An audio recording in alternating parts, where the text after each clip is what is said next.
Nabi Ibrahim alaihissalam memiliki seorang ayah yang bernama Azar dan kakek bernama Nahor. Nabi Ibrahim alaihissalam yang sudah bertekad ingin memerangi kesyirikan maupun penyembahan berhala, ingin mempertebal keimanan dan keyakinannya terlebih dahulu untuk menenteramkan kalbu serta membersihkan keraguan-raguan yang mungkin mengganggu pikiran. Ibrahim memohon kepada Allah agar diperlihatkan kepada dirinya tentang cara Allah menghidupkan kembali makhluk-makhluk yang sudah meninggal. Ketika tahun 2295 sebelum Masehi, kerajaan Babilonia waktu itu diperintah oleh Raja Namrud, seorang raja bengis yang berkuasa secara absolut dan zalim. Kerajaan itu mendapat pertanda langka pada bintang-bintang bahwa akan ada seorang anak laki-laki perkasa lahir dan keturunannya akan memenuhi seisi bumi.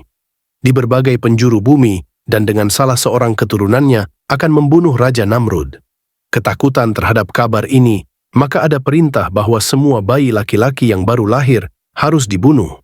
Pada waktu yang hampir bersamaan, ayah dari Nabi Ibrahim, Azar, merasakan kebahagiaan sekaligus kekhawatiran yang mendalam karena ia mendengar kabar bahwa istrinya sedang mengandung seorang anak sesaat setelah ia dinobatkan sebagai panglima kerajaan.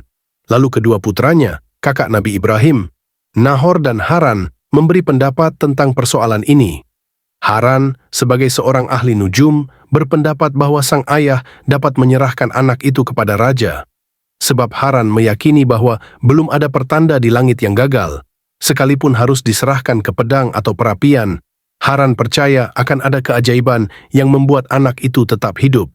Sedangkan Nahor memberi saran supaya sang ibu meninggalkan negeri Babilonia selama beberapa waktu, sementara itu sang ayah dapat menyerahkan bayi lain sebagai ganti Ibrahim. Sang ayah menerima saran Nahor supaya menyelamatkan diri dari negeri Babilonia.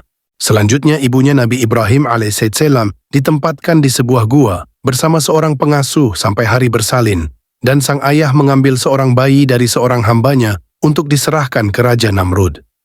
Ketika penyembelihan bayi dilakukan, Raja Namrud bergembira sebab ia menyangka ancaman bagi kerajaannya telah lenyap. Sementara itu, setelah ibu Ibrahim mengalami persalinan, ia bersama pengasuh meninggalkan Ibrahim seorang diri di gua. Sang ibu menangis seraya berdoa, "Semoga sang pelindung selalu menyertaimu, wahai anakku." Setelah Ibrahim ditinggalkan seorang diri, Allah mengutus sesosok malaikat supaya hadir dan merawat Ibrahim. Dan setelah berbulan-bulan kejadian tersebut, Haran masih mempercayai pertanda di langit tentang Ibrahim, sehingga ia pergi mendatangi gua di mana Ibrahim kecil ditinggalkan.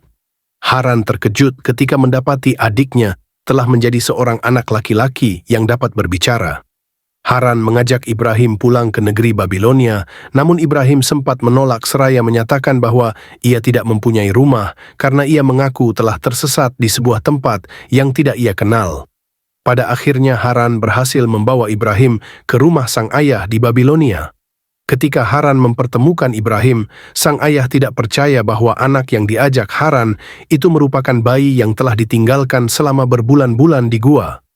Ketika Ibrahim ditanya siapa yang selama ini memberinya makan, ia menjawab bahwa Yang Maha Pemberi yang menyediakan makanan untuknya. Lalu ia kembali ditanya tentang siapa yang merawatnya saat sakit.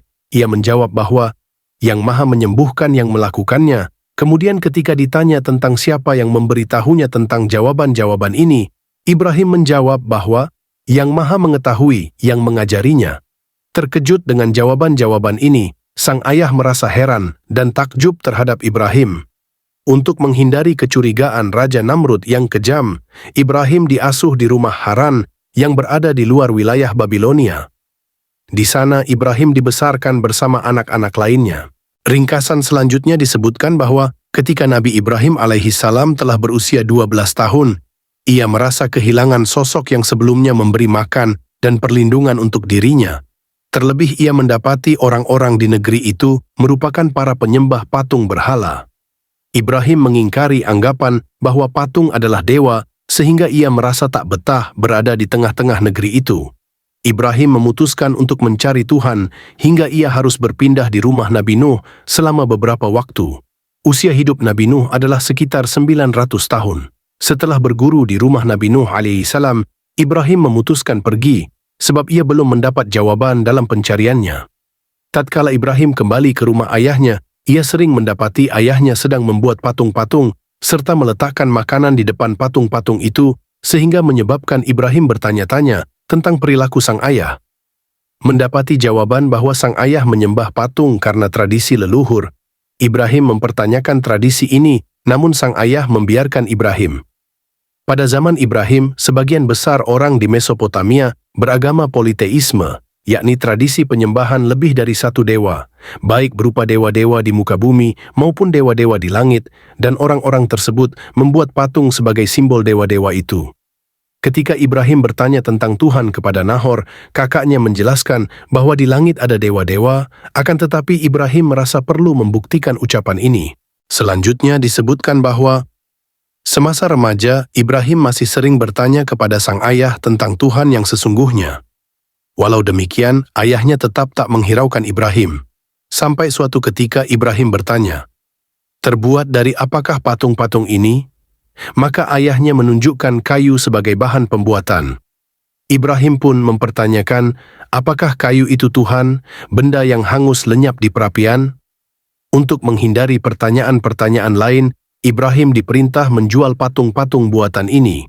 Ibrahim berkeliling kota menjajakan patung-patung buatan ayahnya, namun karena iman dan tauhid yang telah Allah ilhamkan kepada dirinya, Ibrahim merasa tidak bersemangat untuk menjajakan barang-barang itu, bahkan secara mengejek menawarkan patung-patung itu kepada calon pembeli dengan kata-kata, "Siapakah yang akan membeli patung-patung yang diam dan tidak berguna ini?"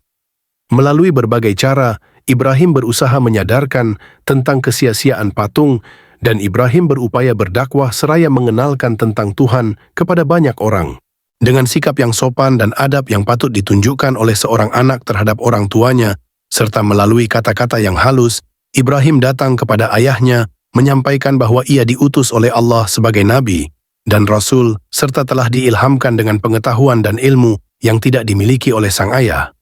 Ibrahim mulai bertanya secara lemah lembut kepada ayahnya, kemudian bertanya apakah gerangan yang menjadi penyebab untuk menyembah berhala seperti kaumnya, walaupun berhala-berhala itu tidak berguna sedikit pun, serta tidak dapat mendatangkan keuntungan untuk penyembahnya, ataupun tidak dapat mencegah nasib buruk. Diterangkan pula kepada ayahnya bahwa penyembahan kepada berhala-berhala itu merupakan semata-mata ajaran setan yang memang menjadi musuh terhadap umat manusia sejak Adam diturunkan ke bumi. Ia berseru kepada ayahnya agar merenungkan dan memikirkan nasihat dan ajakan untuk berpaling dari berhala-berhala, supaya sang ayah kembali menyembah Allah yang menciptakan umat manusia beserta semua makhluk yang hidup, maupun yang memberi mereka rezeki, maupun kenikmatan hidup, serta yang mempercayakan bumi dan segala isinya kepada umat manusia.